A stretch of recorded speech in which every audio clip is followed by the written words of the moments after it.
बस चालू करण्यासाठी अकोला आगार व्यवस्थापकाकडे रिसोड आगार प्रमुखामार्फत निवेदन।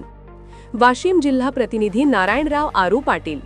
रिसोड तालुक्यातील दुर्लक्षित असणाऱ्या गावाच्या रस्त्यावरून एसटी महामंडळाची परिदिशेनाशी झाली। याबाबत मौजे चिंचांबा भर येथील गावकऱ्यांनी आगरवाडी, कंकरवाडी, साखरा, एलतुरा, केलसुला इत्यादी गावकऱ्यांच्या वतीने रिसोड आगार प्रमुखांना वारंवार निवेदन देऊन सुद्धा रिसोड ते साखरा बस मार्गे जिंतूर बस गाड्या सुरू करण्यासंदर्भात दखल घेतली नसल्याने परत बस सुरू करण्यासाठी दिनांक 15 डिसेंबर रोजी अनेक गावकरी यासाठी रिसोड आगार प्रमुखाच्या कार्यालयात धडकले असून याबाबतचे स्मरणपत्र त्यांना एसटी बस सुरू करण्यासाठी देण्यात आले।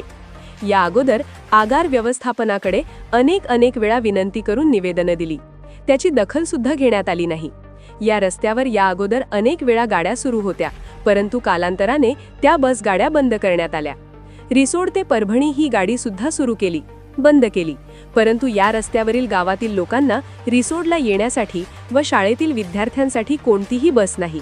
महत्त्वाची कामे असतात, परंतु विद्यार्थी, वृद्ध, शेतकरी व तहसील पंचायत समिती कामाकरिता रिसोडला येणे महत्त्वाचे आहे। त्या रस्त्यावरील प्रवाशांची बाजारपेठ सुद्धा रिसोड आहे। कोर्ट कचेरीच्या कामाकरिता रिसोडलाच यावे लागते। 3 वर्षापासून जिंतूर आणि रिसोड दोन्ही बस आगाराकडून चालू असलेल्या एसटी बसेस बंद करण्यात आल्या, त्यामुळे एकही गाडी या रस्त्यावर प्रवासाकरिता धावत नाही। 30-35 वर्षापासून या रस्त्यावरून जनसेवेसाठी प्रवास करण्यासाठी असलेल्या एसटी बसेस बंद केल्यामुळे खासगी वाहनांची वाट पाहत अनेक प्रवाशांना 4-4 तास